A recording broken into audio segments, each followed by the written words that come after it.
ضل أي تاريخ نقل الحسال يلا الوسوع العليا وعارف أن الساعة ده يقول بس سجار وحلوة على إثيوبيا واي وحان ربا ضدك الصوماليات الباء عن قرنه مديانا عن قرصنه ورعدوا عن لدق على نهارته وعدوا عالمية إثيوبيا أننا تضرب بقول الصنو علاط أو دجال تاريخه أيانا قد حسي تاريخ ذي وحاسي وحيسو صعت وحكسو جبودي كون سجال بقول يسجاشن كي إن دولة إثيوبيا يدنتو دولة الصوماليين يدنتو ماشي سيكسو جبودي إثيوبيا أسباب بدن وأيجنا جوني جودا سدح سنة كقاعدة الدولة مدودي إني صون نقطة أنا قصدنا سنة سيمرو هنا دولة مدينة إني صون نقطة فرجلنا إيد كان إيد أنت إثيوبيا وأنا اللي جوكتي شركة دي بوشيسين إنه قبضتي فرق بدن شركة دي بوشيسين تا قرشوا يأفرتي واحد بدن أوقف بحي أيوة أنا أود هذا الأقالة أنا يكرر على هذا السكست وحوا برسبشن محارة دتك صوبالي أنا وشاو ورأناجا إثيوبيا choice كان دور شدينا درسكم إين درسكم ما نقول اسمه دورن أيقون أنا ما دورن أنا جانا ما دورن درسنا هل option لنا إن وضعنا ورانا أو نبضك وضعنا ورانا لنا ما أنت مدة أنك شقينا إنه وامداس أيقون إنك على شقينا يعني وعالصهر دولة الصومالية محيد دلالك صفقة وكاشنيسا دلال صفقة يكون صف دم بواكاشن أنا دلالك شباب دلال يوروب يكون إيشيا يكون كلو أفريقيا نجفوق ونقول الجيران كون وعدو نقال دحيو أو شباب إنتان ريحنو أو حدود دود يكجدبان أو أيقو هذا أنت صار ريحان يديب هذا نقص عليان عقل معه شباب أنتوا جوجا وعن قطشني النجا أيجا صف كهرباء شباب إن صومالي جديد الربع بيو يجنوا أنا وجود بين أنا جنا دحدين أنا جوجن وقضب كلابه هدي مريكان كإن أو أفغانستان تجو أما العراق تجو دولة الدول وحوجوين أي كل جد إن يجش أي كدور بدي إن لا لقاله أفغانستان أنت الدولة دو جوجت وتقرنيسان عراقنا أنت الدولة دو جوجت وتقرنيسان ما لا كل هذا دجالو كسعودان السيدو كله دجال كأفغانستان لا قال أرجع كان عن كل جنان وأرجع عالمية إن مركا أي دلال كصفقة هره سأن أوقفوا عنه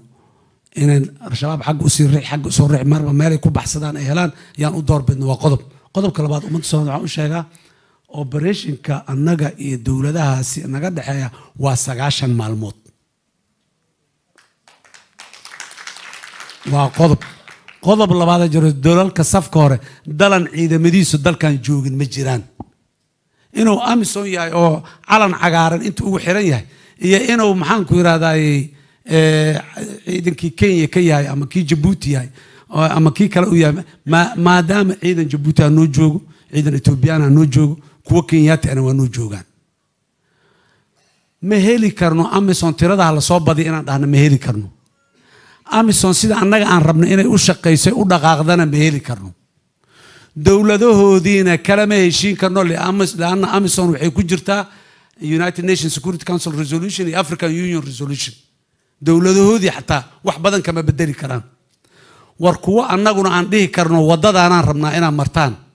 أيقونا عيدا مدو دي كرو وضدا دولة الصومالية أي عدستي مرة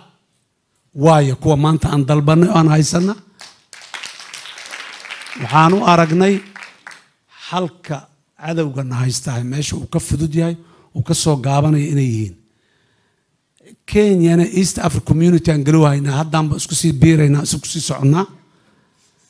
إيست أفريقيا كوميونيتي سان أقولنا أنا دل إيست أفريقيا كوميونيتي كتر سنين حد لا لنا هواي دل كان حد كلا لنا هنا كينيا واي سومالي دنا DRC إيو أنغولا تك وست أفريقيا إلى ميشان جوك من أنا بيزنس سكول هين ملا إيست أفريقيا كوميونيتي هو سوق دقالة واي أفر بقولوا مليون سوق واي أنا قوشان 8 مليون مال والبكتاعنا سوقاس أن كجوجنا أما قاري أن وضنه ama warshad aan samayno ama mool iyo supermarket ama real estate aan ku lahaanay dadkeena danahooda inaan dowladdeenu ay daba kacdaan u galnay maybe qodobo kale ku laakiin dowladaha safka hore heshiisaan ku jirnaa center laga maamulo operationkan leenahay oo xamar ku yaallo oo sarkaal Soomaaliyeed oo janana uu madax ka yahay ayaguna saraakiil ay soo magacaabeen ay joogaan awaamirta lagu bixinayo iyo cidda lagu bixinayo dhan ay ciidankeena iyo saraakiisheena ay leeyihiin cid kasta oo na kaalmaynayso hadday yihiin nimanka saaxiibadan sheegno imaaraad hadday yihiin maxaan ku raadayay saaxiibadana Turki hadday yihiin Mareykan hadday yihiin Yurubna dagaalka nugula jira cid kasta dagaalka nugula jirto go'aanka iyo talada mar walba gacanta Soomaaliyeed ay ku jirtaa xagee xabad lagu ridaa xagee lagu ridayn xagee la weeraraa xagee la weerarayn go'aankeeda Soomaalida iskala ogaada ciidamada hadda magaalada xasiliyay qof ajnabi oo hogaaminayo hor jooga miyaad ku aragteen magaaladii joogaan jidadkii taagan yihiin sidaas daraadeed ayaa ciidamada kalena isaasay noo noqoneen ciidamadan mandate caday leeyihiin howlgal caadi ay leeyihiin waqti kooban ay leeyihiin waqtigaasay joogeen waana baxayaan cabsida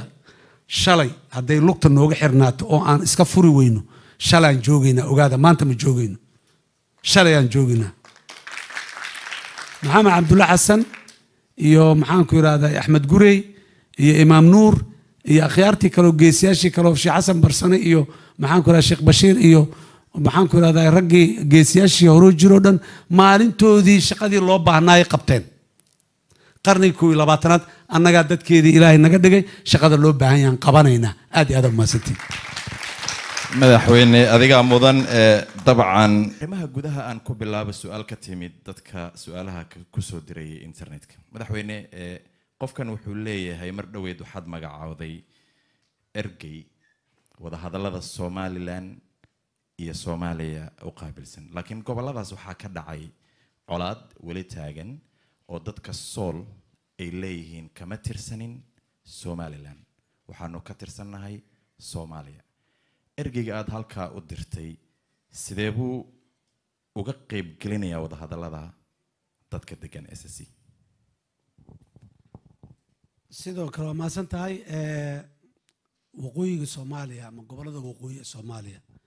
mushkilad gaamurtay oo 30 iyo dhowr sano maahan 40 sano iyo jaja soo jirto dawladda intaan inaga burburin xataa jirta ayay wax badanna waa la isku soo dayay welina waa isku sii dayaynaayo kama quusanayna daalira tools badan ama wadooyin badan aan isticmaalnaa annaan isticmaalayna kuwa publica oo dadku la wada ogyahay iyo kuwa aan la ogeyn intaba ergeygana wuxuu ka mid yahay kuwa la ogyahay oo aan isticmaalayno ka mid yahay laakiin waxaan rabaa inaan ku sheego hal size oo mushkiladda waqooyiga Soomaaliya ama hal tool oo mushkiladda waqooyiga Soomaaliya oo dhan hal mar xalli kara ay ma jiro ergey waan magacawnay odayaasha dhaqankana waa dirnay odayaasha dhaqanka waxay tageen muxuu ahaay magaalada Laascaano waxay soo mareen Puntland haddana caawa aan inta fadhinaa waxay joogaan Hargeysa ay joogaan waxaan rabnaa geel duday dhaxdiisu xara lagama qabto ayaa Soomaalidu kuma maahi jirtay meel xabad ka dhacayso oo colaadi ka socoto oo la isdilayo oo dadkii barakacayo oo maxaan ku yiraahdaa fariimo aan quruxsanayn la isu marinayo saxaafadda wada hadal siyaasadeed sidoo uga socdaay way adag tahay sidaas daraadeed annaga hadda waxa priority-ga koobaad noo ah in colaada horta sool iyo sanaa ka socoto in la joojiyo magaalada Laascaano iyo deegaankaas colaada ka socoto in la joojiyo dhiigga daadanayo uu istaago ka bacdina la wada hadlo laakiin iridda kale ee Somaliland maamulkeedii in lala hadlo waa maamul jiro oo meel taagan in ayagana muxuu ahay albaabkaasna uu furnaado wali waa furan tahay mustawa hoose ayuu hadalku u socdaa wali ma imaanin mustawii sare oo madaxda iyo labada dawladood ahaan loo kulmayay oda bilow waayo hawshaas oo dhan laakiin annagu angal kasta xaajada waa ka rogeynaa si aan u helno midnimadii Soomaaliya dadka Laascaano degan dawladda Soomaaliya waxay u haysaa sympathy gaar ah maadaama calankii Soomaaliya ay wataan midnimadiina ay ku doodayaan waana muujinay oo nabad in dhiigu meesha ka istaago gargaar haddii la samaynayo waan la samaynay haddii dad dhaawacma jireen wixii aan ka qaban karno dhawaa ka qabanay welina waa soconnaa inta muuqato waa intaas wadiiqooyin kaloo badan oo qarsoon oo shaqa nooga socota dhinac walba leh na waa jiraan marka walaalahaas gobollada waqooyi degan oo dhan in ay dhammaantood dowladda Soomaaliya midnimada Soomaaliya wada aqbalaan ka wada mid noqdaan rabnaa laakiin si gaar ah waanan u soo dhaweynaynaa waana u tixgelinaynaa waana u muuqanaa gobollada sool iyo sanaag mowqifka ay taagan yihiin hadda ka horna waan sheegnay bismil wax yar xalxalka ah waa lagama tegayo waa wax weyn waana qaadanayna dadkaasi mar walba laakiin waxaan ballan qaadnay horay haddana uga shaqaynana dadkaasi waxaanay raalli ka ahayn inaan lagu khasbi karin waxa ay iyagu raalli ka yihiin ayaa un soconaya marka dambana ay u soo aayaysaa laakiin waxaan rabnaa rabitaankaas laftiisa waxaan rabnaa si nabad ah inuu ku yimaado oo si dhiig ku daatay aanu ku imaan maalintii dagaalku bilowdayna war berriyaan heshiin doonaayoon iskacama qaadi doonaaye xabaalaha korkooda yaana isku gacan qaadin waataan iri maantana meeshiaan qabaa in la heshiinayo waa huba Soomaaliya inay midoobaysana waa rajaynaya dadka reer Sool iyo Sanaagna waxa ay rabaan inay helayaan waa huba laakiin waxaan rabaa waxaasi in aanay dhiigga ku baxaya iyo kostiga dhiigga ay ku baxaya in la yareeyo marka wada hadalkan dhiirigelinaa odayaalaan dirnay maalinta dambena dhalinyaradan in badan oo ka mid ah aan diri doonaa insha Allah hawshu waa socotaa waana rajaynaynaa guul hawshaas hawl qadiyad aad u weyn waa degdegsiiyo biri iyo laba iyo bil iyo labo looga caana dhaliya ma aha waa mahadsantihiin